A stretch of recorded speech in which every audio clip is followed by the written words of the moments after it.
नमस्कार, आदाब, बहुत बहुत स्वागत आप सभी का। आप देख रहे हैं खास कार्यक्रम नजर और नजरिया। मैं हूं आपके साथ बुशरा खानम फहद। सुप्रीम कोर्ट से लेकर सदन तक घुटनों पर सरकार आती हुई नजर आ रही है, पूरे तरीके से घिरी हुई है। आखिरकार मजबूर होकर ऑपरेशन सिंदूर और पहलगांव पर उसको चर्चा सदन में करानी पड़ी। और जब चर्चा शुरू हुई और राजनाथ सिंह ने बोलना शुरू किया तो लगा ऐसे, और वहां पर जिस तरह से टेबलें थपथपाई जा रही थी कि न जाने राजनाथ सिंह ने ऐसा क्या कह दिया है जो अब तक नहीं कहा गया है। राजनाथ सिंह सिर्फ अपनी पीठ थपथपाते हुए नजर आए, सेना के पीछे छिपते हुए नजर आए, और जो जरूरी सवाल थे उन तमाम जरूरी सवालों से बचते और किनारा करते हुए नजर आए। लेकिन जैसे ही गौरव गोगोई जवाब देने के लिए खड़े हुए और जिस तरह से उन्होंने सरकार के जरिए कही गई बातों की धज्जियां उड़ाई, सरकार के जो नुमाइंदे थे वहां पर, जो एमपीज थे, उनके चेहरे देखने के काबिल थे। एक एक सवाल का गौरव गोगोई ने इस तरह से जवाब दिया है और एक एक सवाल इतने कायदे और करीने से उन्होंने उठाया है जिसका जवाब देना सरकार को बहुत मुश्किल होगा। क्योंकि सरकार क्या करती आई है, ऑपरेशन सिंदूर पर वो लगातार ये बताती आई है कि सवाल पूछना गुनाह है, आप सवाल मत पूछिए। और आज तो राजनाथ सिंह बाकायदा तौर पर टीचर की भूमिका में नजर आ रहे थे और विपक्ष को ये बता रहे थे कि आपको क्या पूछना चाहिए और क्या किस तरह से आप पूछ रहे हैं, इसमें वो फर्क बताते हुए नजर आए। यानी कि सीधे तौर पर बस आप ऑपरेशन सिंदूर पर तालियां बजाइए, मोदी मोदी करिए, आप ये सवाल मत पूछिए कि जब आपके पास मौका था तो आपने पीओके क्यों नहीं ले लिया, जब आपके पास मौका था तमाम 21 ठिकानों को निस्तनाबूद करने का तो आप 9 पे क्यों रुक गए। सवाल ये मत पूछिए कि वो आतंकी कहां है जो आए अंदर तक और उन्होंने 26 बेगुनाह लोगों की जान ले ली। सवाल ये मत पूछिए आप कि आपने पाकिस्तान के कहने पर, जैसा सरकार दावा कर रही है, क्योंकि ट्रंप का दावा तो कुछ और है, जैसे सरकार दावा कर रही है और आज उसने पार्लियामेंट में भी किया है कि आखिर पाकिस्तान के कहने पर आपने सीजफायर क्यों किया, और पाकिस्तान के कहने पर सीजफायर अगर करना था तो ये शुरू क्यों किया था। ये सवाल अभी भी जस के तस बने हुए हैं। भले ही शीरी में लपेट कर आप बहुत सारी बातें करें, लेकिन जो तथ्य हैं उन तथ्यों को बदला नहीं जा सकता है। और वहीं एसआईआर की अगर हम बात करते हैं तो एसआईआर पर भी सुप्रीम कोर्ट में सरकार घिरती हुई नजर आई। सरकार में इसलिए कह रही हूं क्योंकि विपक्ष कह रहा है, लगातार उसका ये कहना है कि सरकार और चुनाव आयोग अब अलग अलग नहीं हैं, ये एक ही थाली के चट्टे बट्टे हैं और चुनाव आयोग वही करता है जो बीजेपी उससे कहने के लिए करती है। तो चुनाव आयोग और बीजेपी को अलग अलग करके अब नहीं देखा जाना चाहिए। इसलिए सुप्रीम कोर्ट में भी आज जो हुआ है वो भी बहुत महत्वपूर्ण है। लेकिन सबसे पहले मैं आपको सुनवाना चाहूंगी राजनाथ सिंह ने क्या कहा है, छोटी सी बाइट है, और फिर उसको लेकर किस तरह से गौरव गोगोई ने जवाब दिया है वो भी मैं आपको सुनवाऊंगी। सुनिए आप पहले राजनाथ सिंह को। यह पेशकश इस कैबिनेट के साथ स्वीकार की गई थी। सुने, रुकिए तो रुकिए, बता दूंगा,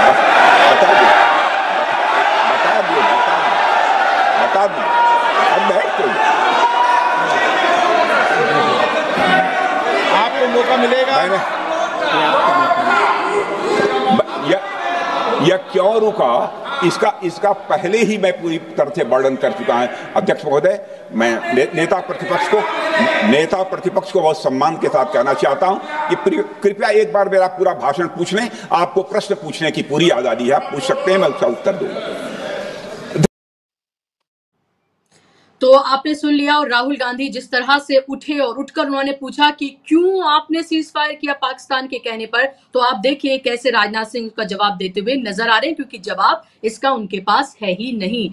मैं आपको सुनवाना चाहूंगी कि एक और छोटी सी बाइट है राजनाथ सिंह की, और फिर उसके साथ जो कांग्रेस ने उसको लेकर ट्वीट किया है वो आप जरूर देखिए। इस हमले के तुरंत बाद हमारे प्रधानमंत्री श्री नरेंद्र मोदी जी ने तीनों सेनाओं के प्रमुखों की एक उच्च स्तरीय बैठक की और उन्हें छूट दी गई कि वे अपने विवेक, स्ट्रेटेजिक अंडरस्टैंडिंग और रीजनल सिक्योरिटी सिचुएशन को ध्यान में रखते हुए वह निर्णायक कार्रवाई करें। I may not agree with him that India lost so many aircrafts, but I do agree that we did lose some aircraft, and that happened only because of the constraint given by the political leadership to not attack the military establishment or their air defenses. तो आपने सुन लिया जो राजनाथ सिंह ने कहा और उसके उसके अलावा जो सेना की तरफ से जो कहा गया था वो भी आपने सुना। और दोनों ही चीजें आप ये देखिए, जो सरकार कह रही है और जो सेना कह रही है या कहा गया है सेना के ऑफिसर्स की तरफ से, वो किस तरीके से, पूरी तरीके से दोनों बिल्कुल अलग तरह की और भिन्न जो है वो बातें हैं। मैं आपको सुनवाना चाहूंगी गौरव गोगोई ने कैसे संसद में धज्जियां उड़ाई हैं, सुनिए आप उनको जरा। इस सीमा पार करना या वहां की टेरिटरी कैप्चर करना इस ऑपरेशन का उद्देश्य नहीं था। क्यों नहीं था? होना चाहिए था। आज उन्होंने खुद कहा कि हमारा मकसद जमीन लेने का नहीं था। क्यों नहीं था? पाकिस्तान ऑक्यूपाइड कश्मीर अगर आज नहीं लेंगे तो कब लेंगे? तो कैसे अपने ही बनाए हुए जाल में बीजेपी फंसती हुई नजर आ रही है। जो सवाल वो कभी कांग्रेस से पूछा करती थी, आज आप देखिए जब उससे ये सवाल पूछे जा रहे हैं तो कैसे बगलें झांकती हुई नजर आ रही है। गौरव गोगोई ने कुछ और बेहद महत्वपूर्ण सवाल उन्होंने पूछे हैं। लगभग 26-27 मिनट का उनका ये भाषण है और जिस धारदार तरीके से आज उन्होंने सरकार को घेरा है वो वाकई में काबिले तारीफ है। सुनिए आप गौरव गोगोई को आप। लेकिन देश ये भी जानना चाहता है, वे 26 लोग जो जिनके परिवारों में आज कोई गुजर गया, वे ये भी जानना चाहता है कि 100 दिन गुजर गए और वे 5 दहशतगर्दियों को ये सरकार पकड़ नहीं पाई।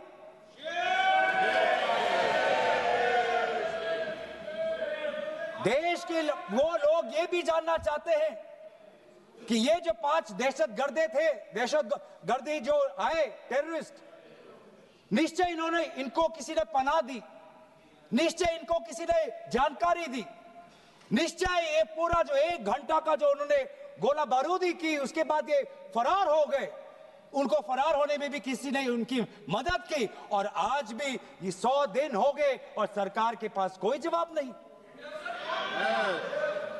आज आपके पास ड्रोन है, आपके पास पेगासस है, आपके पास सैटेलाइट है, वहां पे सीआरपीएफ है, वहां पे बीएसएफ है, वहां पे सीआईएसएफ है, वहां पे आदरणीय गृह मंत्री कुछ दिन पहले ही गए थे पूरा रिव्यू लेने के लिए और आप किसी को पकड़ नहीं पाए। ये कैसा बंदोबस्त? तो आपने सुन लिया यहाँ पर गौरव गोगोई को, और भी उन्होंने महत्वपूर्ण बातें कही हैं जो इस पूरे कार्यक्रम के दौरान मैं आपके सामने रखूंगी। लेकिन ये जरूर है कि सरकार पूरी तरीके से घिरती हुई नजर आ रही है और अब ये बताया जा रहा है अब से कुछ ही देर में प्रियंका गांधी भी सदन में बोलेंगी। जाहिर सी बात है राहुल गांधी भी अपनी बातों को रखेंगे और जब देखने वाली बात होगी कि राहुल गांधी किस तरह से बोलते हैं इस पूरे मामले पर, क्योंकि गौरव गोगोई ने जब इस तरह से बोला है तो आप सोचिए राहुल गांधी जब अपनी बातों को रखेंगे तो किस तरह से रखेंगे। और आज भी आप ये देखिए कि वो पूरे वक्त जब ये चर्चा शुरू हुई राहुल गांधी वहीं पर थे और जैसे ही राजनाथ सिंह ने जिस तरह से अपनी बातों को जब रखा और ये कहा कि डीजीएमओ के कहने पर हमने सीज फायर किया, राहुल गांधी उठते हैं और फिर आपने देखा कि राजनाथ सिंह किस तरह से जवाब देते हुए नजर आए। वही एसआईआर की अगर हम बात करें तो एसआईआर पर सुप्रीम कोर्ट में आज बहुत ही हम कह सकते हैं एक ब्रीफ सुनवाई हुई है, लेकिन कहीं ना कहीं मामला आगे बढ़ा है, बेंच बदली है। अब जस्टिस बागची और जस्टिस सूर्यकांत इस मामले की सुनवाई करेंगे और आज ये कहा गया जस्टिस सूर्यकांत की तरफ से कि इस पर वो अंतरिम रोक नहीं बल्कि पूरी तरीके से रोक लगाना चाहते हैं। इसलिए कल 10:30 बजे का वक्त तय किया गया है कि बताया जाए टाइम टाइम एक तरह से तय करने के लिए कल 10:30 बजे का वक्त मुकर्रर किया गया है कि आगे कब सुनवाई होनी है। और ये भी जब ये कहा गया कि 1 तारीख जो है उस पर लिस्ट जारी कर दी जाएगी, तो ये कहा गया कि फिर ये एक ड्राफ्ट रोल है, इसमें बदलाव किया जा सकता है। इसके साथ साथ आधार कार्ड, राशन कार्ड और वोटर आईडी कार्ड को शामिल करने की बात फिर से सुप्रीम कोर्ट में दोहराई गई है और कहीं ना कहीं चुनाव आयोग जो आधार कार्ड है उसको शामिल करने के लिए राजी होता हुआ नजर आया है। आज इसी पर हम चर्चा करेंगे, इसी पर बात करेंगे। मेरे साथ बेहद खास मेहमानों का पैनल जुड़ गया है। स्क्रीन पर आप चारों मेहमानों को देख सकते हैं। मेरे साथ धनंजय कुमार है, सीनियर जर्नलिस्ट है। धनंजय जी बहुत स्वागत कार्यक्रम में। अरुण अग्रवाल जी हैं, सुप्रीम कोर्ट के लॉयर हैं और इन तमाम मामलों पर बहुत बेबाकी से अपनी बातों को रखते रहे हैं। बहुत स्वागत आपका अरुण जी। मेरे साथ अमरेश मिश्रा जी हैं, इंटरनेशनल मामलों के जानकार हैं और इन तमाम मामलों पर, ऑपरेशन सिंदूर और इस तमाम चीजों पर बहुत मुखरता से वो बोलते रहे हैं। अमरीश जी, बहुत स्वागत आपका कार्यक्रम में। मेरे साथ सिद्धार्थ शर्मा जी हैं, पॉलिटिकल एनालिस्ट है, जाना माना चेहरा है, तथ्यों पर आधारित लगातार अपनी बातों को रखते हैं। आपका भी बहुत स्वागत कार्यक्रम में। अरुण जी, मैं आपके पास आ रही हूँ एसआईआर को लेकर, लेकिन उससे पहले मैं क्विक कमेंट जो है वो ऑपरेशन सिंदूर को लेकर रखना चाहूंगी। अमरीश जी, शुरुआत में आपसे करना चाहूंगी। आज जिस तरह से राजनाथ सिंह ने जो बातें रखी हैं और जिस तरह से गौरव गोगोई ने जवाब दिया है, कैसे देख रहे हैं आप इसको? क्या सरकार पूरी तरीके से आपको घिरती हुई नजर आ रही है? क्योंकि सेना जो कह रही है और जो सरकार संसद में कह रही है, उनमें पूरी तौर पर फर्क नजर आता है। आज भी ट्रंप का नाम नहीं लिया गया, आज भी ये नहीं बताया गया कि हमारे कितने जहाज जो है उनका नुकसान हुआ है, और एक तरह से ये बताने की कोशिश आज भी वही तरह से की गई कि जैसे सवाल पूछना एक इस लोकतंत्र में जुर्म है। अमरीश जी के इस बात से हूँ, आ रही आपके बात। मैं सबसे ज्यादा आश्चर्यचकित इस बात से हूं कि जो हमारी सरकार है, ऑपरेशन सिंदूर कह रही है सफल रहा, तो उसकी डिटेल्स बताने में दिक्कत क्या है? देखिए, मैं आपको एक परिप्रेक्ष्य देता हूं। इस समय विश्व की क्या स्थिति है? 12 दिन का युद्ध हुआ ईरान और इजराइल में। दोनों ने खुल के कहा कि उन्होंने क्या किया। खुल के इजराइल ने खुल के कहा कि उसने मोसाद को कैसे घुसाया अंदर, और उसने किस तकनीक से ईरान के पहले 2-3 दिनों में बड़े बड़े अधिकारी मार दिए। पूरा खुल के उन्होंने बताया। ये इजराइल ने। फिर ईरान ने बताया, सिज्जिल मिसाइल का उन्होंने डेमोन्स्ट्रेशन दिया। आपको याद होगा, सिज्जिल मिसाइल मारने के पहले हवा में वो नाची थी, पूरी दुनिया हतप्रभ रह गई थी। उसने भी नहीं कहा, उसने भी नहीं छुपाया कि हमने कौन सी मिसाइल कैसे मारी, सब कुछ। तो ये वक्त ही ऐसा है। अभी कंबोडिया थाईलैंड में युद्ध हुआ एक मंदिर को लेके, वो भी, और उसमें भी उन लोगों ने सारे तथ्य रखे, हमने ये मारा। मुझे ये नहीं समझ में आ रहा है कि यहाँ क्या मजबूरी है ये बताने के लिए कि हमारे कुछ अगर जहाज को नुकसान हुआ, उसके बाद हमने कैसे रिकवर किया। ये तो बहुत बड़ी कहानी है। फिल्मों में तो भाई, आप फिल्मों का छोड़ दीजिए, जिंदगी में भी जो अगर आप पहले मार भी खाए उसके बाद आपने मारा, आज ईरान का कद कहीं ज्यादा बढ़ गया है। क्योंकि गांव में लोग कह रहे हैं कि अगर योगी आदित्यनाथ ने हमको 4 झापड़ मारे, हमने 2 मारे, तो हमारे 2 झापड़ भारी पड़ेंगे। तो इसका मतलब अंडरडॉग की तो वैल्यू होती है। अच्छा, भारत पाकिस्तान के सामने अपने को अंडरडॉग नहीं दिखाना चाहता, चलिए वो भी मान लिया। फिर आप भाई, अगर आप बहुत अपने को बड़ी ताकत दिखाना चाहते हैं, तो आप ये बताइए हमने कैसे कुचला, और वो उसको बताने में क्या दिक्कत है? इसका मतलब है दाल में कुछ काला है। और दाल में काला, देखिए, 3-4 संभावनाएं। एक संभावना यह है कि कहीं ना कहीं इंडिया क्या बैकफुट पे आ गया, इसलिए वो नहीं बताना चाह रहे। हालांकि इसको बताने में कोई गुरेज नहीं होना चाहिए, क्योंकि जो सैटेलाइट इमेजरी है उसके हिसाब से इंडिया ने भी वहां नुकसान पहुंचाया। अच्छा, दूसरी बात यह, क्या वो जो दूसरा खतरनाक पहलू है जो पब्लिक डोमेन में आ चुका है, कि क्या जो नूर खान बेस पे क्या इंडियन मिसाइल्स ने स्ट्राइक किया था, और वो पाकिस्तान की न्यूक्लियर फैसिलिटीज के पास थी, और पाकिस्तान की न्यूक्लियर फैसिलिटीज अमेरिका के संरक्षण में थी, और अमेरिका नहीं चाहता है कि इस बात को, ये बात खुले, या भारत को भी नहीं पता था जब वो मार रहा था नूर खान बेस पे कि क्या वाकई अमेरिका का वहां इन्वॉल्वमेंट है। ये बात हो सकती है, बहुत बड़ी बात है, और ये एक्सपोज करती है बीजेपी की जो लाइन है। बीजेपी जो कहती है कि हम एंटी कॉलोनियल हैं, हम राष्ट्रवादी हैं, तो आपका राष्ट्रवाद कहां चला गया? अमेरिका के सामने आप झुक गए। अमेरिका की अगर ये बात सच है, वैसे भी आपने देखा कि ट्रंप ने जो सीज फायर का क्रेडिट लिया, आपने कुछ नहीं कहा, ट्रंप के सामने आप झुक गए। और देखिए, राइट विंग जो चैनल्स हैं इस समय क्या कह रहे हैं, वो ये कह रहे हैं कि भारत का अमेरिका नया दुश्मन है। ये खुल के कहा जा रहा है, इजराइल का नाम नहीं लिया जा रहा है, अमेरिका के बारे में कम से कम वो कह रहे हैं। और यहां तक कि जो एंटी चाइना जो पूरा राइट विंग था, उसने यहां तक कह दिया कि जो रशिया, इंडिया, चाइना में जो रिक नाम से जो नया एक गठबंधन बन सकता है, खासतौर पर तब जब अमेरिका ने धमकी दे दी है भारत को कि रशिया से और ईरान से आप तेल मत खरीदो, अगर खरीदोगे तो 100% तारीफ और लग जाएगा। तो ऐसी स्थिति में जब राइट विंग भी इस चीज को मान रहा है, तो अमेरिका के खिलाफ एक आक्रामक तेवर अख्तियार करने की क्या ये क्यों नहीं हो रहा है? ये सरकार क्यों नहीं अमेरिका के खिलाफ एक आक्रामक तेवर अख्तियार करिए, ये देखिए सेंट्रल क्वेश्चन है। और इस क्वेश्चन के चारों तरफ पूरी एक पहलू, और मैं ये आशा करता हूं कि इस पार्लियामेंट में विपक्ष इस सवाल को उठाएगा। वो नूर खान बेस का सवाल उठा दे, मैं बता रहा हूं सरकार बुरी तरीके से घिर जाएगी, इनको जवाब देते नहीं बनेगा। और लेकिन इसमें विपक्ष को एक strong anti colonial, anti imperialist stand लेना होगा और उसको ये कहना होगा कि अगर ये स्थिति है तो क्या आने वाले दिनों में आपने इसीलिए पीओके नहीं लिया या उसकी तरफ आप बढ़े ही नहीं। अच्छा, सरकार ये भी तो कह सकती है बुशरा जी कि यहाँ पर हमारा हम पीओके हम नहीं लेना चाहते हैं। भाई इसमें क्या है, इसमें वो कह दे कि अभी हमारा लक्ष्य नहीं है, अभी हमारा लक्ष्य था आतंकवाद, सरकार ही कहती है हमारा लक्ष्य था आतंकवादी ठिकानों को नुकसान पहुंचाना, उसमें भी 21 थे, केवल 9 को मारा। लेकिन चलिए वो भी मान लें, तो सरकार इसी बात को कह दे कि हमारा लक्ष्य था ये, और पीओके को पे कब्जा करना हमारा लक्ष्य नहीं था। ये कहने में क्या दिक्कत है, मेरी समझ में नहीं आ रहा है। और ये बोला है, इसको जैसे वो कहेंगे, आज उन्होंने ये बोला है, उन्होंने कहा है कि ये जो ऑपरेशन सिंदूर था इसका हमारा लक्ष्य जमीन पर जाकर कार्रवाई करना या पीओके को हासिल करना नहीं था।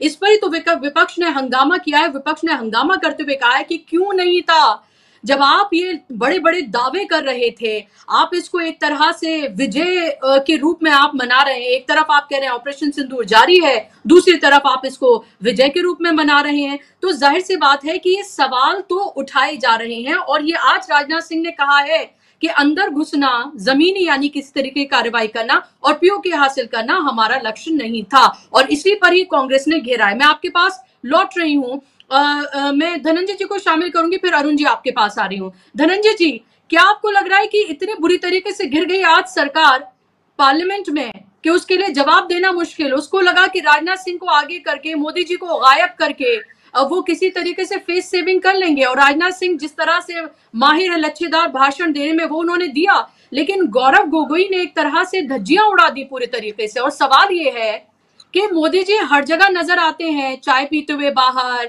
विदेश में मोदी मोदी करवाते हुए, कोई रोते हुए उन्हें गले लगाता है तो कोई हाथ मिलाता है, लेकिन वो पार्लियामेंट में क्यों नहीं है? देखिए, मेरी आवाज आ रही है? जी, मेरी आवाज आ रही है? हाँ, देखिए, सारी सीमाओं को, जो नैतिकता की सीमा है, जो संवैधानिक सीमाएं हैं, वो तमाम सीमाओं को लांघ गए, कहीं वो खड़े नहीं हो पा रहे। और केवल जो अगर 55 मिनट का जो भाषण किया राजनाथ सिंह ने, उसमें लफाजी के अलावा क्या है?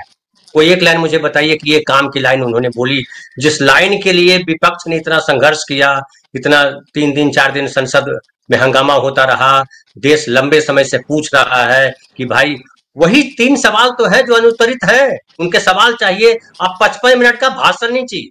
मोदी जी तो रोज भाषण देते ही रहते हैं पूरे देश में घूमकर, लेकिन ये चाहिए कि भैया ट्रंप ने जो बोला वो सच है कि झूठ है, ये बोलो।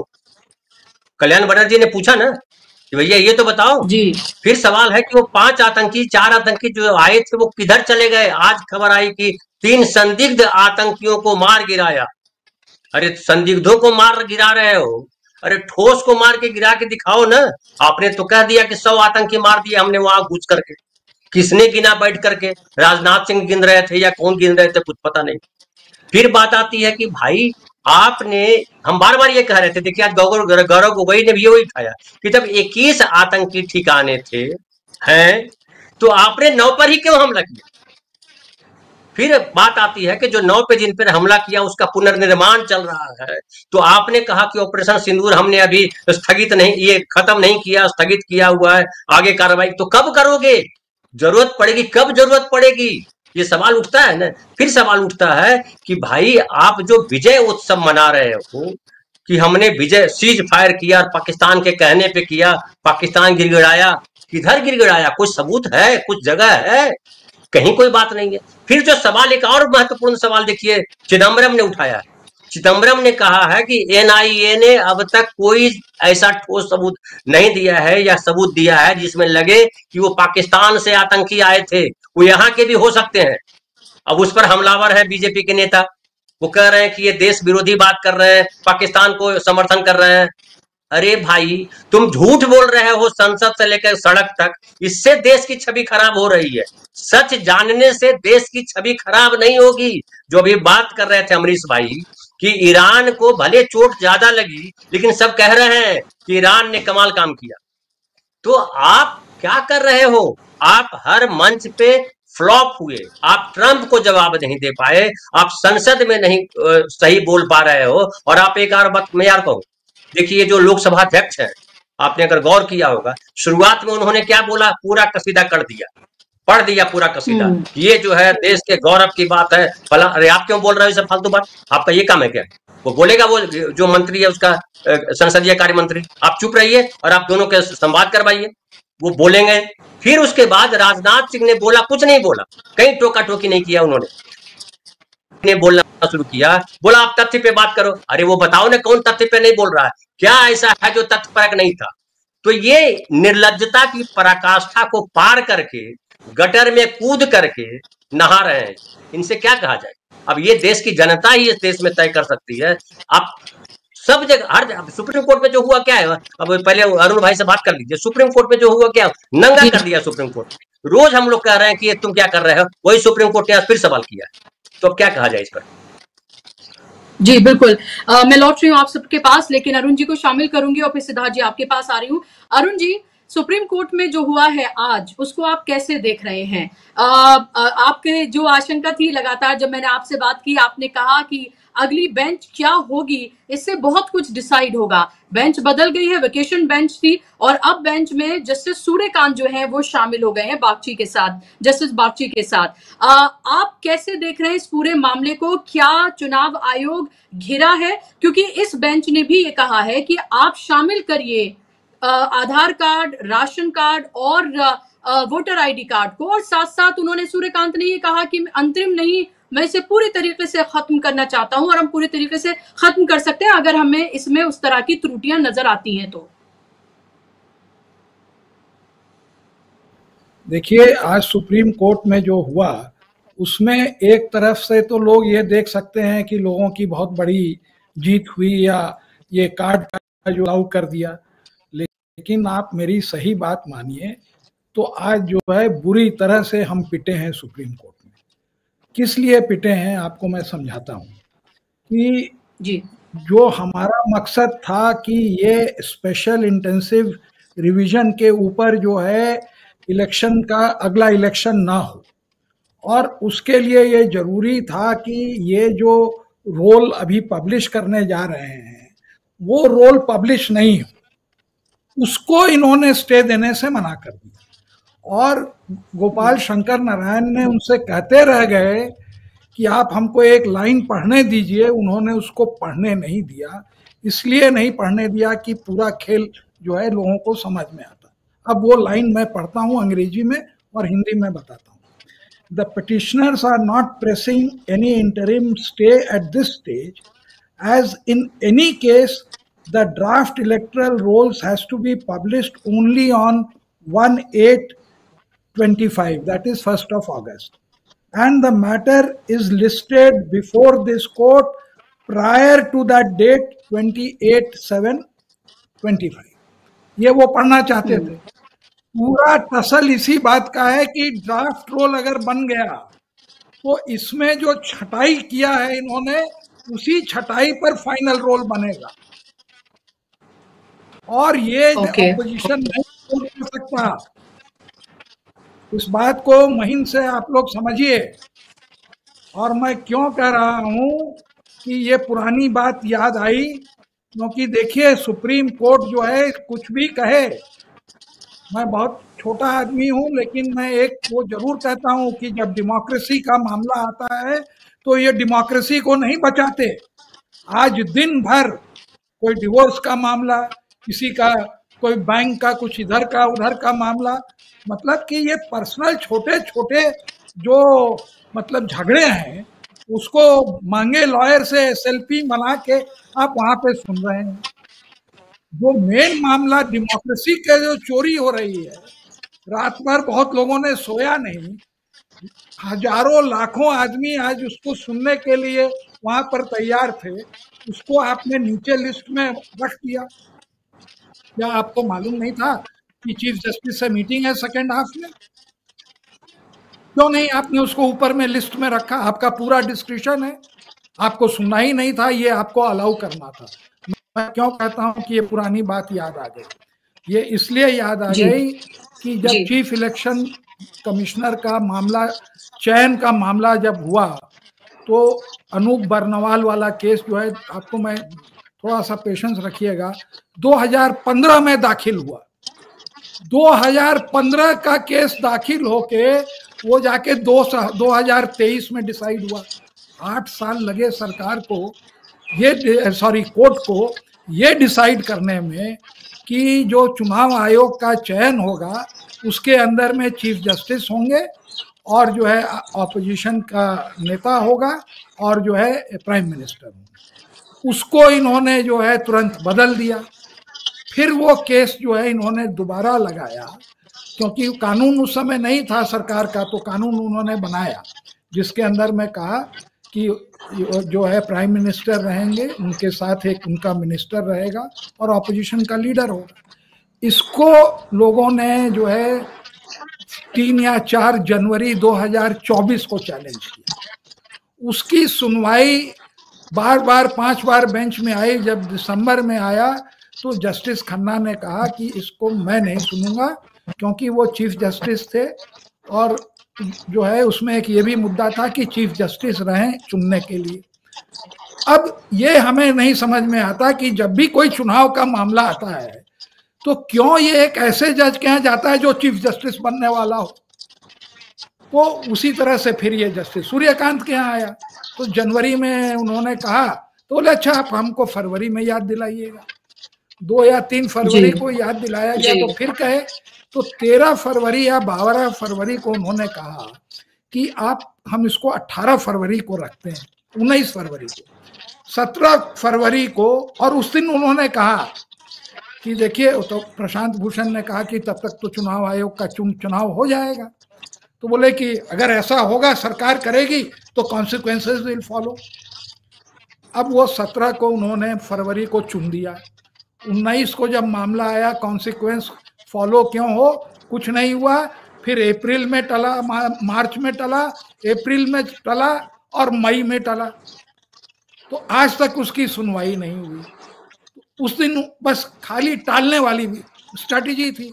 वही काम आज ने इन्होंने इसलिए टाला, लंबा नहीं टाल सकते थे। और एक बात मैं बताऊं, कोई भी जज रहेगा तो एक शब्द उन्होंने इस्तेमाल किया कि वो स्टैट्यूटरी डॉक्यूमेंट है। आधार और एपिक कार्ड जो है वो अंडर दी लॉ उसकी मान्यता प्राप्त है, जिसको कि ये पलट करके, चूंकि वहां 2 जगह ये मैनिपुलेट करके जीते हैं, यहाँ पर नहीं कर पा रहे हैं, तो चुनाव आयोग सरकार के बिहाफ पर पूरा इलेक्टरल रोल को मैनिपुलेट करने में लगा हुआ है। अभी इन्होंने कोई कागज तो अपलोड हुए नहीं है, कितने लोग हैं, अभी से ये कह रहे हैं 60 लोग 70 लोग काट दिए। तो इनका लक्ष्य है कि करीब 10% 70 लाख लोगों का जो माइनॉरिटी के हैं, जो कि शेड्यूल ट्राइब के हैं, जो कि भाजपा और नीतीश कुमार को वोट नहीं देंगे, उनका वोट काटो। उसके लिए ये अत्यंत जरूरी था कि ये जो रोल है वो उसको नहीं पब्लिश होगा, और इसीलिए वो सेंटेंस नहीं पढ़े और ये नहीं दिया।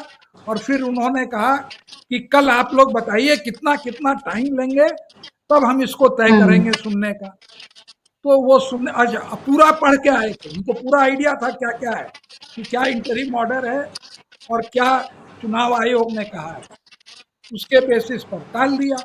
अब ये जो है ऑब्वियसली अगस्त में सुना जाएगा, तब तक ड्राफ्ट रोल पब्लिश हो जाएगा और चुनाव जो है आप देखिएगा जो बेस है ड्राफ्ट रोल पे होगा, न कि उस रोल पे जो कि जनवरी में जो सही रोल था उसके ऊपर। जी अरुण जी, एक सवाल इसी से मैं जोड़ रही हूँ कि अगर चुनाव आयोग, सुप्रीम कोर्ट ने फिर से कहा है बेंच ने कि आधार और वोटर आईडी को, क्योंकि राशन कार्ड को लेकर ये कहा गया कि बहुत ज्यादा बोगस बन जाते हैं, हर चीज को, तो हर डॉक्यूमेंट को जिसको शामिल नहीं कर रहे हैं उसको लेकर तर्क दे रहे हैं कि बोगस बहुत बन जाते हैं।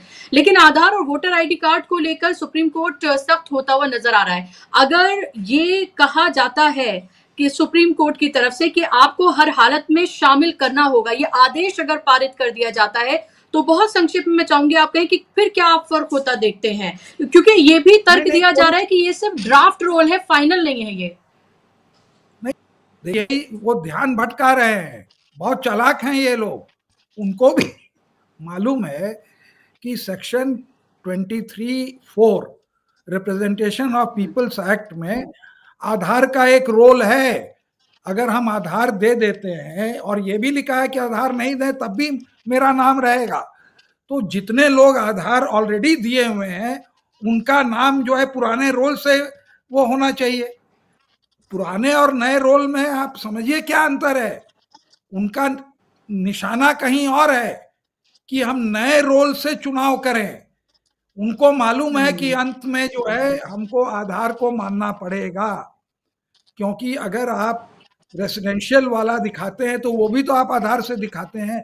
जो चीज कानून में लिखा हुआ है, जिसकी प्रमाणता रिकॉग्नाइज्ड है, उसीलिए उन्होंने एक वर्ड यूज किया, they are statutory documents, EPIC as well as Aadhaar. They are statutory का मतलब कानून के मुताबिक वो है।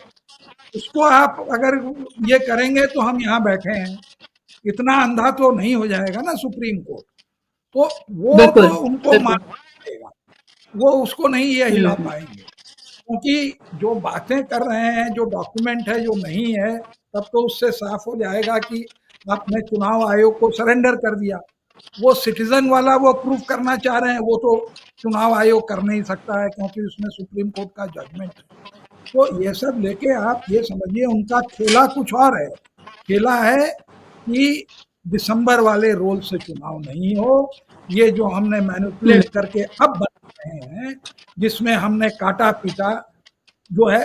अब आप देखिए, आपके पास सब कुछ है, आपने अपना नाम उसमें दे दिया, अब वो आपको रिसीट तो दिए नहीं है, पावती तो दिए नहीं है, आप फोन में दिखाते रहिए कि उसमें दिखा रहा है कि आया, जब वो फाइनल रोल बना तो आपका नाम काट दिए।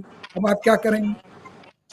ये बात जी, तो उनको जो जी बिल्कुल आपके पास। जी बिल्कुल अरुण जी, मैं लौट रही हूँ आपके पास और सिद्धार्थ जी को शामिल करूंगी। सिद्धार्थ जी, ऑपरेशन सिंदूर पर अगर हम लौटे हैं तो आज जिस तरह से जो बहस हमने पूरी देखने के लिए हमें मिल रही है, क्योंकि लगातार जारी है और ये घंटों चल रही है, फिर राज्यसभा में भी होनी है और फिर देखना है कि प्रधानमंत्री लोकसभा से नदारत रहे, क्या वो राज्यसभा में जाकर भाषण देंगे या फिर हमें यहाँ वो नजर आएंगे, या फिर सिर्फ राजनाथ सिंह को जब उन्हें बचना होता है तो राजनाथ सिंह को लाइमलाइट दे दी जाती है, उन्हें सेंटर में लाकर खड़ा कर दिया जाता है। लेकिन वो तमाम सवाल अभी भी जस के तस बने हुए हैं और भले ही कितना सरकार आज हावी होने की कोशिश कर रही हो, लेकिन सिर्फ एक गौरव गोगोई ने खड़े होकर तमाम धज्जियां जो हैं आज उड़ा दी हैं और जो सवाल उन्होंने पूछे हैं उसके जवाब सरकार के पास नहीं है और ना ही वो दे पा रहे हैं। आप भले ही मीठी मीठी बातें करके और सेना को आगे करके उसके पीछे छुपकर आप क्रेडिट लेने की कोशिश करें, लेकिन जो सवाल है इस बार वो सवाल है और ये भी पूछे जा रहे हैं कि भाई आप ही के रहते उरी हुआ है, बालाकोट हुआ है, पुलवामा हुआ है और उसके बाद अब पहलगाम।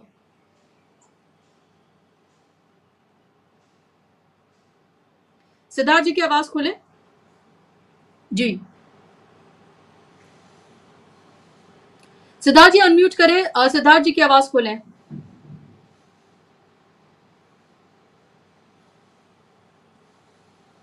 मेरी आवाज आ रही होगी अब?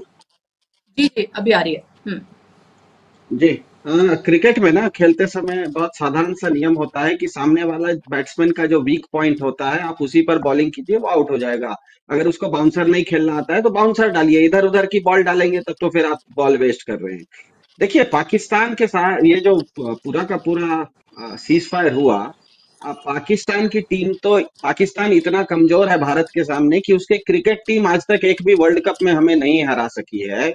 इसीलिए वो हमारी सेना को क्या हराएगी? 1948 हो, 1965 हो, 1971 हो या कारगिल का युद्ध हो या आज की स्थिति हो, भारतीय सेना ने हमेशा ही पाकिस्तान को परास्त किया है। बात यह है कि अखंड भारत जब भाजपा का नारा है और जब 370 को आपने हटाने के बाद पीओके में कुछ सीटों को रख दिया है, 26-27 सीटों को, तब जब 10 मई को 10:30 बजे कर्नल सोफिया ने और विंग कमांडर व्योमिका ने ये दिखा दिया कि हमने कल रात में पाकिस्तान के 1 दर्जन ठिकानों पर इतनी बमबारी की कि अखंड भारत और पीओके दोनों हमारी मुट्ठी में आ गया है।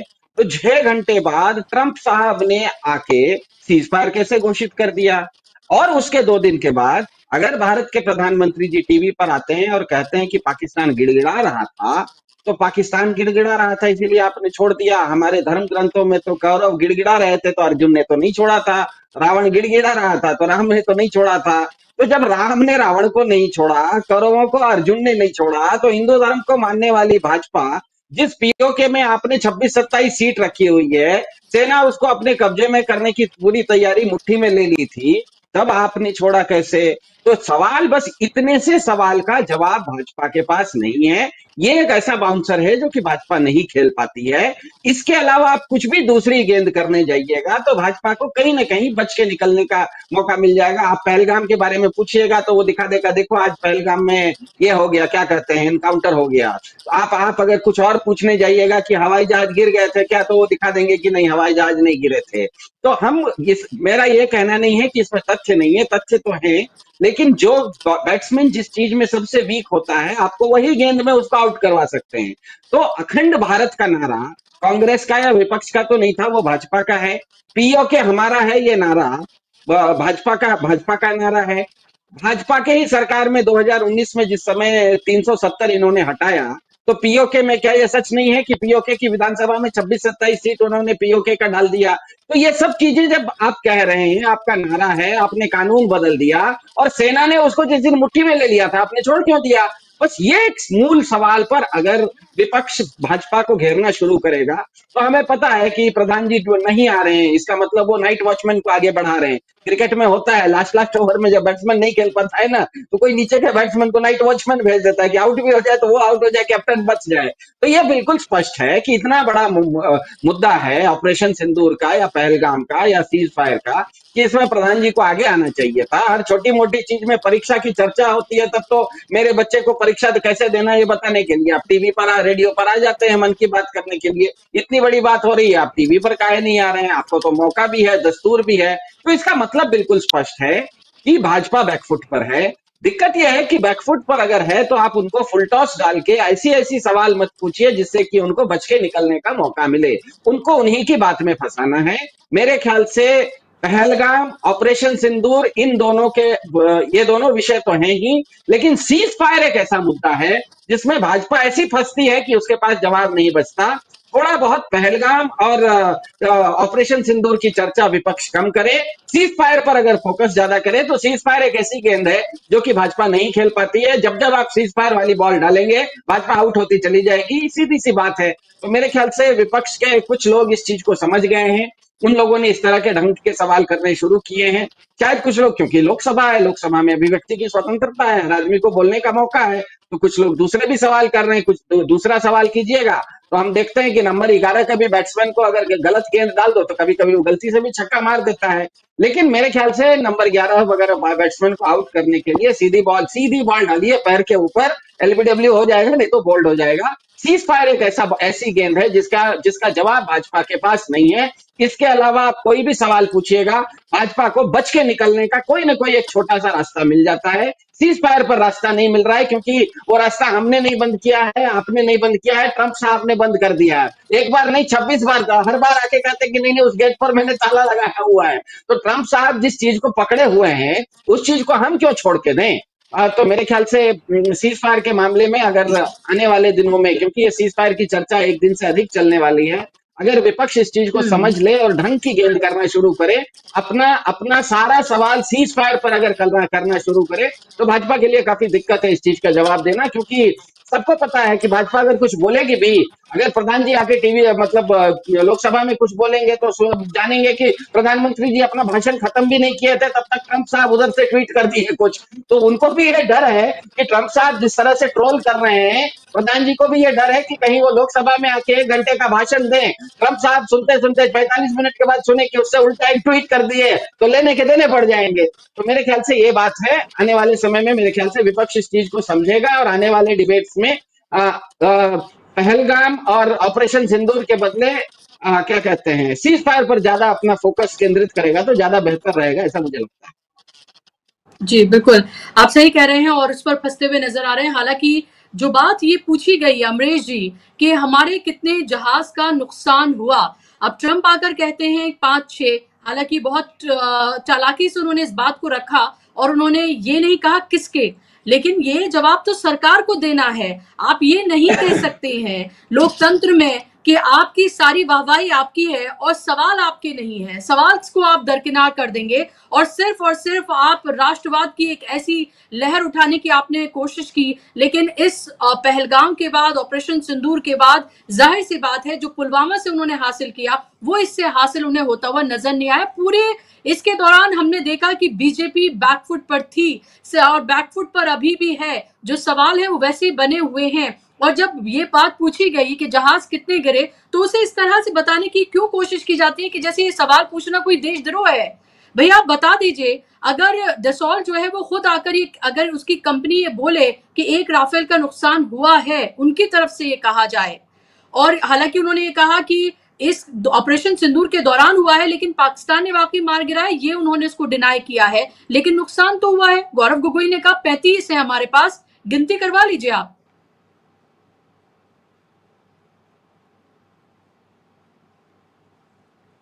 अमरीश जी की आवाज एक्चुअली राफेल जी आ रही है, आपकी आवाज आ रही है जी, मेरी आवाज आ रही।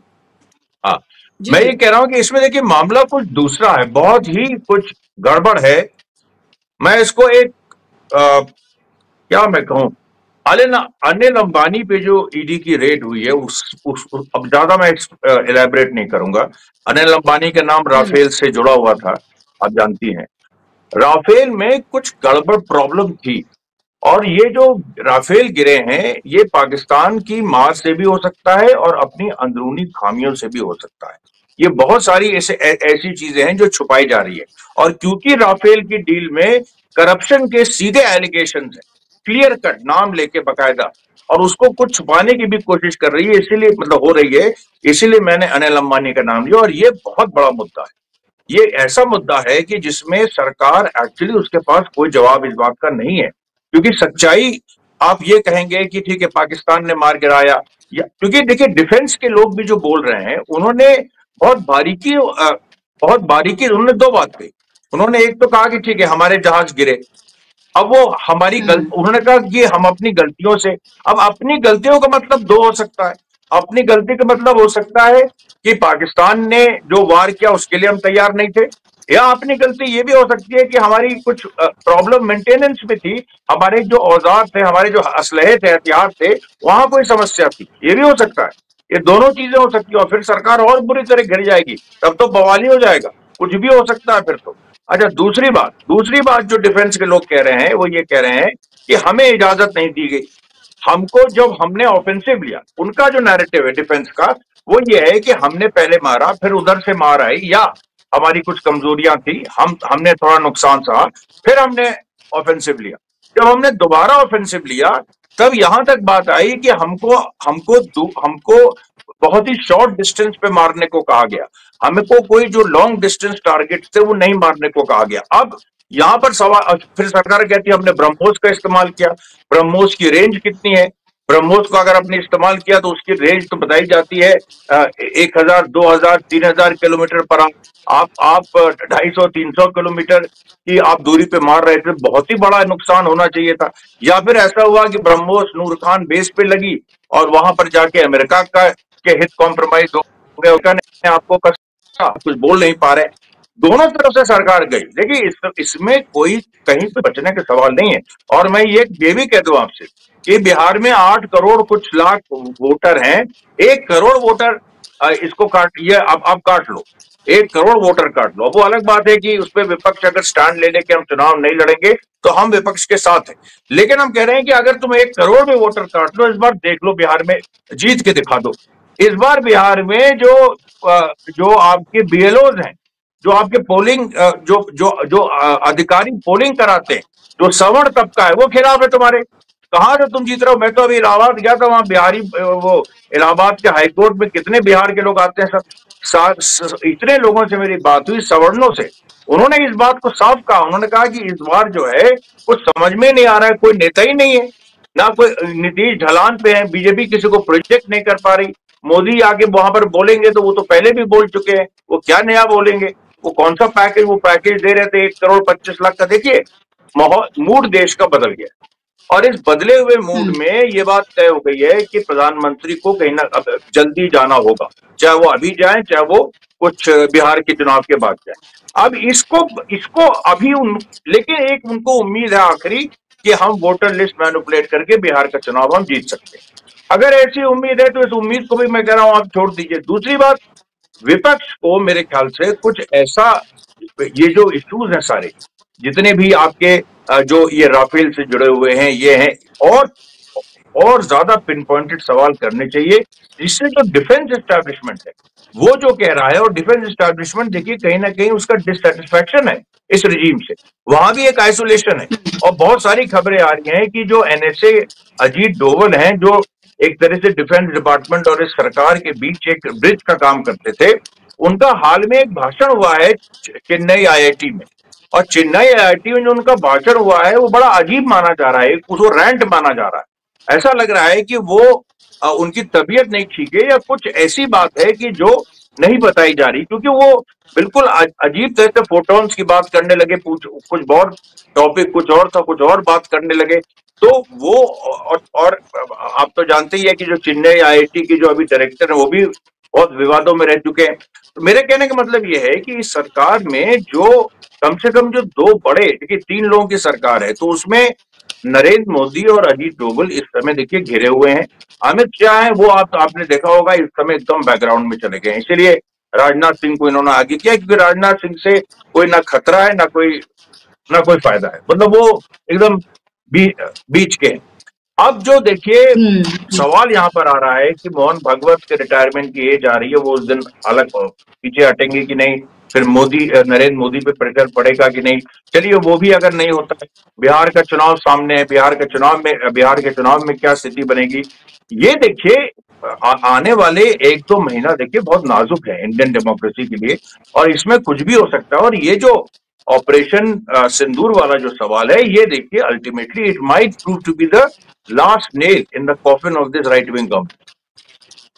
ओके, महत्वपूर्ण बात आप कह रहे हैं। और यशवंत जी का जब मैंने इंटरव्यू किया था उसको काफी पसंद किया जा रहा है, दर्शक भी चाहे तो उसको देख सकते हैं हमारे चैनल पर जाकर। उन्होंने भी ये कहा कि बिहार इसीलिए बहुत महत्वपूर्ण है क्योंकि अगर बिहार हार गए तो मोदी जी का निपटना आप लगभग तय मानिए, क्योंकि उसके बाद जो है वो असली खेल शुरू होना है। पॉपुलैरिटी लगातार नीचे गिर रही है, यही वजह है कि हर उस मुद्दे पर वो इस तरह से अपनी चीजों को सामने नहीं रख पा रहे मोदी जी। आप ये देखिए कि कैसे वो विदेशों में तो नजर आते हैं, लेकिन देश में आप देखिए कि जब भी अब सवाल उनसे पूछे जाते हैं कैसे वो छिपते हुए नजर आते हैं, और आज भी लोकसभा में हमने लगभग यही देखा। लेकिन क्या धनंजय जी, जब राजनाथ सिंह आज एक बात कह रहे थे, उन्होंने कहा कि हम पहले विपक्ष में रहे हैं, हम भी हमेशा सत्ता में नहीं रहेंगे, क्या वो किसी तरफ इशारा करते हुए नजर आ रहे थे? उन्होंने आज ये कहा है, कांग्रेस ने इसको लेकर ट्वीट भी किया है, सुप्रिया सेनेट ने इसको लेकर ट्वीट किया है, कई कांग्रेसी और भी ट्वीट करते हुए इसको नजर आ रहे हैं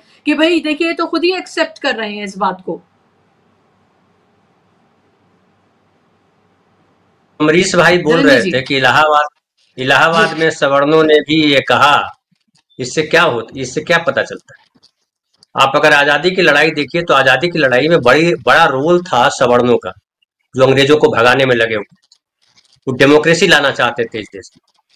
अगर डेमोक्रेसी नहीं है तो क्या सवर्णों का हित सधेगा ये बड़ा सवाल है। फिर एक और बात में जो अभी अमरीश भाई कह रहे थे, खाली नरेंद्र मोदी जी के जाने से काम नहीं चले। नरेंद्र मोदी चले गए तो उनके बाद उनसे और घटिया संस्करण आने वाला है बीजेपी में, चूंकि कोई है नहीं। जिसे बिहार की बात कर रहे थे, बीजेपी में कौन नेता है बिहार का? किसको? विजय सिन्हा को बनाएंगे, दिलीप जायसवाल को बनाएंगे, सम्राट चौधरी को बनाएंगे, नित्यानंद राय को बनाएंगे, किसको बनाएंगे? वो किसको प्रोजेक्ट करेंगे नेता के तौर पर? उनके पास एकमात्र रास्ता है कि किस बुरी तरह से वो रौंद सकते हैं लोकतंत्र को। एक ही रास्ता उनके पास जीत का है कि वो जो है चुनाव आयोग जो कर रहा है वो तो करे ही, उसके बाद चूंकि आप जानते हैं कि चुनाव वहां होगा तो सीआरपीएफ बीएसएफ सब लगाए जाएंगे, कलेक्टर को सबको जोड़ा जाएगा, तो जो प्रशासन है, जो पूरा पुलिस तंत्र है, वो सबको झोंक देंगे कि किसी भी तरह हमको जीत चाहिए, तभी जीत मिलेगी, वरना जीतेंगे नहीं। अब सवाल उठता है कि अगर वो ये किया तो विपक्ष की क्या तैयारी? क्या विपक्ष लड़ने के लिए सड़क पे तैयार है कि अगर तुमको अगर लगता है कि 200-400 लोगों को गोली मार दे सकते हो तो मार दो? क्या ये विपक्ष इस बात के लिए तैयार है, खूनी जो झड़प होगी उसके लिए, कि गोली मारते हो तो मार दो? अब ये एक बड़ा सवाल है। फिर बात आती है कि जो चुनाव आयोग की जो बात कर रहे थे भाई साहब अरुण जी, वहां सुप्रीम कोर्ट में, देखिए सुप्रीम कोर्ट से लोगों को उम्मीद पिछले 11 सालों में किस तरह से टूटी है उम्मीद, वो सबको पता है। ये भी पता है कि अगर वो इससे बनाइए, उससे बनाइए, किसी से बनाइए, उनको लेना देना नहीं। चुनाव किसका वोटर लिस्ट में नाम है नहीं है, आम आदमी केवल इस बात से डर रहा है, वोट देने के लिए नहीं परेशान है, वो डर रहा है कि कहीं मेरा नाम कट जाएगा तो मेरा राशन कार्ड कट जाएगा, मेरा फलाना सर्टिफिकेट कट जाएगा। अभी देखिए दिल्ली में जिस तरह से घटनाएं हो रही है, बंगाली मुसलमानों को जिस तरह से बुरी तरह से पुलिस पीट रही है, कौन है दिल्ली में पुलिस किसके कंट्रोल में? जो आधार कार्ड है, तमाम सर्टिफिकेट है, फिर भी पीट रहे हैं, बांग्लादेशी ढूंढ रहे हैं। यही चुनाव आयोग बांग्लादेशी ढूंढ रहा था बिहार में कि बांग्लादेश, म्यांमार और नेपाल के नागरिक जो है ढेर सारे वोटर लिस्ट में, और किधर है सूत्रों के हवाले से, इसलिए उसने कहा तेजस्वी ने कि सूत्र को मैं मूत्र मानता हूं। क्या है, किधर है वो बांग्लादेशी? एक आध बांग्लादेशी का सबूत दे पाया? तो इतना झूठ, पूरी बिल्डिंग इसकी झूठ की खड़ा है। और जो आरएसएस के बारे में लोग इतने साल से बोल रहे हैं कि एक झूठ को 100 बार बोलेंगे, 100 साल तो उनके पूरे हो गए ना, 100 झूठ बोल लिया ना। अब कृष्ण की बारी, अब शिशुपाल के जाने की बारी है। मुझे लग रहा है इसको मिथक को भी सांकेतिक अगर समझिए अति कर दिए इन्होंने। अति मतलब भयानक, किसी भी चीज को, किसी भी तर्क को, किसी भी तथ्य को मानने को तैयार नहीं। चित भी मेरी, पट भी मेरी, आंटी मेरे बाप का, लेकिन ये देश आपके बाप का नहीं है, ये देश हम सब के बाप का है। और संख्या, जिसकी जितनी संख्या भारी उसकी उतनी हिस्सेदारी, ये आपसे रुकेगा नहीं। जी बिल्कुल, महत्वपूर्ण बातें कही हैं, और आपने जिस तरह से बिल्कुल एकदम खुलकर आपने बोला है, वो जाहिर सी बात है आप उसी लिए जाने भी जाते हैं। अरुण जी, मैं आपके पास आऊंगी कि आने वाले वक्त में, यानी कि कल की अगर हम बात करते हैं, जो ये कहा जा रहा है कि कल वक्त तय होगा, और फिर उसके बाद अगर जस्टिस सूर्यकांत जी कहते हैं कि अंतरिम नहीं, अगर हमें उसमें उस तरह से सेटिस्फेक्शन नहीं होगा तो हम इसको पूरी तरीके से भी रद्द कर सकते हैं। क्या उम्मीद अब आपको आगे लग रही है? क्या रास्ता अब आपको आगे दिखता है? और अगर आपको लगता है कि अंतरिम रोक उस पे या फिर पूरी रोक उस पर नहीं लगी है, तो फिर क्या रास्ता?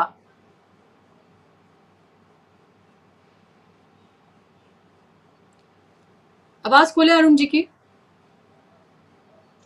जी अरुण जी। मैं कभी प्रिडिक्ट नहीं करना चाहता कि कोर्ट जो है किस तरह से सोच रहा है या क्या निर्णय देगा, लेकिन इसमें जो हमने पिछला इनका जो रवैया देखा है, अपॉइंटमेंट ऑफ इलेक्शन कमिश्नर, और किस तरह से उस मामले को क्या टालते गए, आज आप ये सोच सकते हैं कि सुप्रीम कोर्ट फैसला करके ज्ञानेश कुमार को कहेगा कुर्सी से उतरो, तुम्हारा चयन गलत हुआ है, 3 आदमी इसमें होंगे, एक न्यूट्रल आदमी होगा? क्या आप ये सोच सकती हैं? नहीं हो सकता। उसको इन्होंने इतना आगे कर दिया, और उस दिन उन्होंने इतना ऊंचा बोला था, कॉन्सिक्वेंसेस विल फॉलो। हमको आज भी उनके 12 तारीख का वो जो है, जो उन्होंने एक सेंटेंस बोला था, वो मेरे कान में घुसता है। अरे if your word is not your honour, तो फिर क्या बचा? मैंने एक जो जाके बाद में चीफ जस्टिस बने, जस्टिस राजेंद्र कुमार ये थे हमारे यहाँ जज थे, तो उनको हमने यही कहा था एक बार कोर्ट में कि आपने अपनी बात जो है भूल गए, आपने क्या कहा था पिछली बार, your word is your honour. जब उसको नहीं निभा पाए तो हम कैसे मान लें? और ये होगा अंत में कि आधार को रिकॉग्नाइज किया जाएगा, एपिक कार्ड को रिकॉग्नाइज किया जाएगा, लेकिन चुनाव ये नए ड्राफ्ट रोल से होगा। और अगर ये नए ड्राफ्ट रोल से होगा तो ये समझ लीजिए कि बिहार एक ऐसी जगह है जहाँ की कास्ट के ऊपर वोट होता है, पूरा क्या पूरा। तो उसमें जो जिस तरह से उसको अपना वो कर ले, और इनको सबसे बड़ा डर है बिहार और वेस्ट बंगाल में, जहाँ की मुस्लिम पॉपुलेशन ज्यादा है, और ये जानते हैं कि हमको मुस्लिम पॉपुलेशन का वोट एकदम नहीं मिलने को है, इसलिए ये डेस्परेट है। तो मैं आपसे फिर यही कह रहा हूं कि ये जो है पन्ना प्रमुख जो BLA बनाए हैं और वॉलेंटियर बनाए हैं, वो बताएंगे कि इन लोगों का नाम आप डिलीट करिए, और अगर 10% आपने ऑपोजिशन का वोट अगर डिलीट कर लिया तो फिर जो है वो चुनाव जीतना इतना आसान नहीं होता है कि कितनी भी आपकी एंटी इनकम्बेंसी हो, जो आपका एक बेसिक वोट है, तो अगर आप 10% से इधर से उधर कर देंगे तो आप जीत नहीं सकते। और आज अगर इन्होंने ये कह दिया होता कि डोंट पब्लिश द रोल, क्या बिगड़ता था? 3 ही दिन की बात थी ना। अगर ये 1 हफ्ते में सुनने वाले हैं तो क्या बिगड़ता था? पुराने जज का ऑर्डर आप बरकरार नहीं रख रहे हैं। You are not honouring your predecessor, जिसने साफ ये लिखा है कि हम इसकी तारीख इसलिए रख रहे हैं कि इलेक्टरल रोल के पहले इसका जो है ड्राफ्ट रोल के पहले इसका डिसीजन। ना आपने उसको पढ़ने दिया, ना आपने स्टे दिया, पूरा खेल वहीं पर था। बाकी आप लोग दिल बहलाने के लिए कह दीजिए कि हमने जीत लिया, आधार कार्ड है, वो तो उनको ऐसे भी देना पड़ता, क्योंकि आधार कार्ड से ही डोमिसाइल का प्रूफ और रेसिडेंस का प्रूफ बन रहा है, वो उनके पास कोई है ही नहीं। आप मानिए ये सोच के चले हैं कि हम आधार को मान जाएंगे, नहीं होता है। एक प्यादे को देके जो है वो जो है मैं आपका एक मेजर पीस ले लूं, तो दिस इज दी सैक्रिफाइसल फॉर्म। ये जो है हमें तो ये नहीं है। अगर ये चुनाव नए रूल से होगा तो जो रिगिंग वहां पर महाराष्ट्र में और ये जो है बीजेपी वाले कर रहे थे, वही रिगिंग जो है अब इलेक्शन कमीशन करेगा। और ये ट्रांसपेरेंसी में एकदम विश्वास नहीं करते, ये आउट एंड आउट ये लोग रिगर हैं। पूरा कोर्ट देख रहा है, लेकिन तो भी किस तरह से पक्षपात करता आ रहा है चुनाव आयोग पिछले 3 साल से, उसके बावजूद अगर ये नहीं डिसाइड करते। मैं जो है सिद्धार्थ का ही क्रिकेट का एग्जांपल लेता हूँ कि आप जो है अपने ओपोनेंट को क्या अंपायर चुनने का वो दे देंगे? क्या न्यूट्रल अंपायर कितने साल से चला आ रहा है? पहले क्या होता था, अगर आप इंडिया में खेलते तो इंडिया का अंपायर, आप पाकिस्तान में खेलते तो पाकिस्तान का अंपायर। इंडिया का अंपायर तो थोड़ा बहुत उसको शर्म थी, वो पाकिस्तान के अंपायर को तो एकदम शर्म नहीं थी। आपको वो जो है बॉल लगी वहां और उसने आउट दे दिया यहाँ, तो वही काम हो रहा है। ये पूरा पक्षपात करने वाला चुनाव आयोग है पिछले 8 साल से, और ये सब जानते हैं। उसके बावजूद इस चीज को 7-7 साल ये लोग कोर्ट में रखते हैं। ये किसकी जिम्मेवारी है?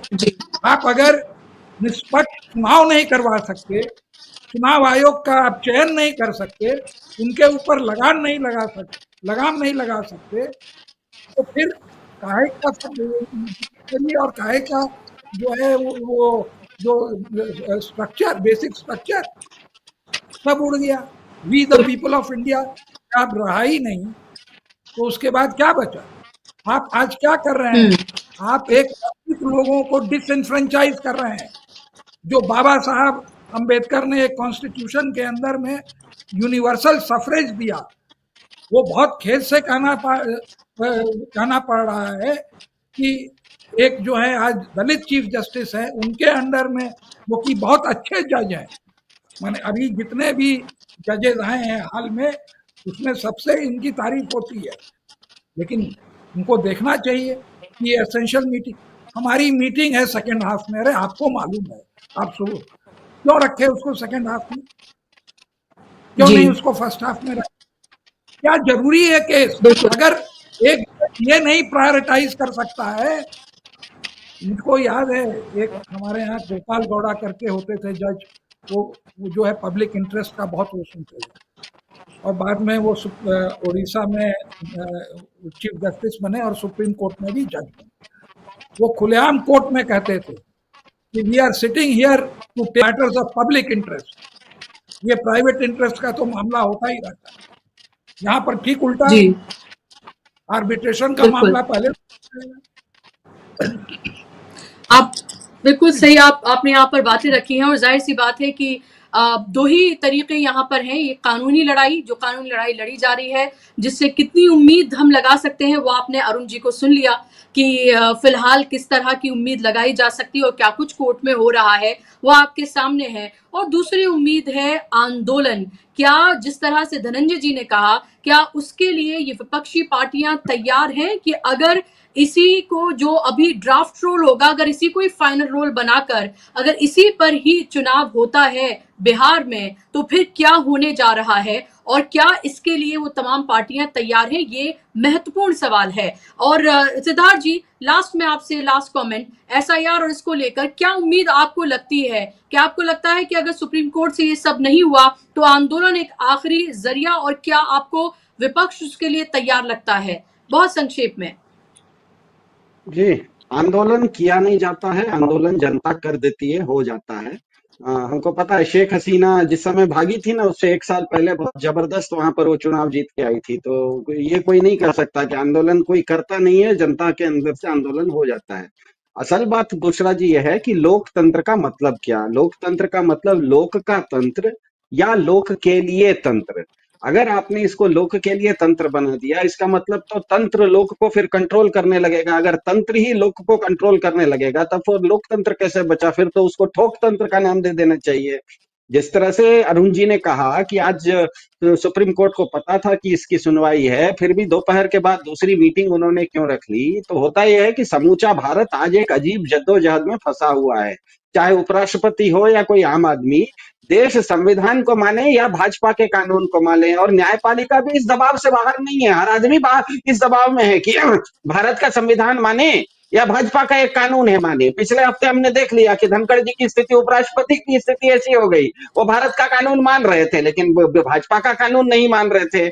अब जो आप कह रहे हैं, अंतिम में बात करता हूं कि मान लीजिए किसी भी कारण से नया रोल हो, पुराना रोल हो, क्या कहते हैं, जिस तरह से अरुण जी ने कहा कि आधार को ले लें, आधार को नहीं लें, नाम काट दें, कि अब मान लीजिए केचुआ ने अभी तक जो किया, न्यायपालिका उसको अंत में मान लेती है, तो केचुआ के अनुसार तो 66 लाख वोटर बिहार से बाहर हो गए।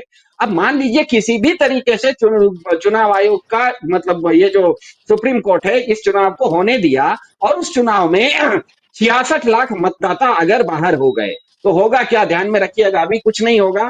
सारे राजनीतिक दल कहेंगे कि सुप्रीम कोर्ट का निर्णय है, सर आंखों पर है, कोई उसको अपील में डिवीजन बेंच में जाएगा तो कोई संवैधानिक बेंच में जाएगा।